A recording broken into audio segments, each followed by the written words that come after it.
Let me tell you about Greater Manchester's dirty secret. This campaign is all about the fact that Manchester has some of the most toxic air pollution in the whole country. There are places across all of Greater Manchester where we're breathing illegally polluted levels of air pollution. And ahead of the mayoral elections, we want to make sure that that's something that people know and something that they can do something about by asking our candidates to take action on air pollution. World Health Organization estimates 7 million people a year die from the impact of air pollution. That includes up to 500,000 children.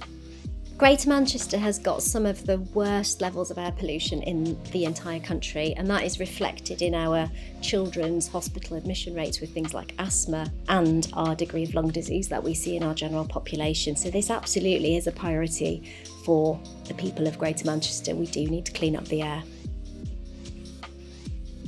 I've been aware of how bad the air quality is. Obviously, I live my life on the road, and you can tell when you go to certain places that the air is worse than other places. What I have found since driving the electric vehicle is that you don't breathe in the same amount of fumes, but you don't get the emissions in the vehicle like you would do with a diesel vehicle. Air pollution is one of these things that can be really hard to kind of visualise for people, and I think people can often underestimate just the damage that it's doing. I'm very lucky that I've got grandchildren, but walking to school is bad for them, isn't it, with the air quality being so bad as well. Having a child, there's always that daily commute of going to nursery every day.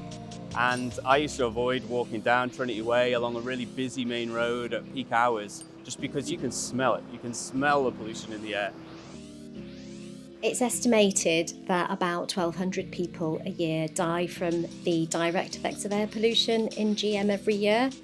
But the thing that worries me far more is the longer term impact and the silent damage that's being done to our population on a day-to-day basis. It's actually a shock. 1,200 every year. That's too much. Just because of air pollution. It is shocking. It is shocking. I do think it's really shocking because you kind of don't really realise how much it impacts us. Really, really sad. Our government should be doing something about it. This is genuinely horrifying because this is 1,200 people who are like us. They've got lives, they've got families, they've got friends. When you've got a public health crisis that individuals can't really control, I think the responsibility really lies to governments to put in policies and legislation and invest in the technologies that we need to clean up the air. There are solutions out there. We know what the solutions are. It's a matter of prioritising the health of the population above other things. With the elections coming up, I would love it if the politicians really took air quality seriously. I would like to see real positive changes looking across the board at our travel infrastructure, supporting people to make better choices. We deserve better in Manchester because Manchester has always led the world through industrialisation, everything, computers, the split in the atom.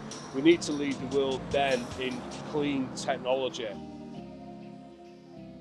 We deserve better because everybody deserves the right of breathing clean air, a fundamental cornerstone of a happy and healthy life.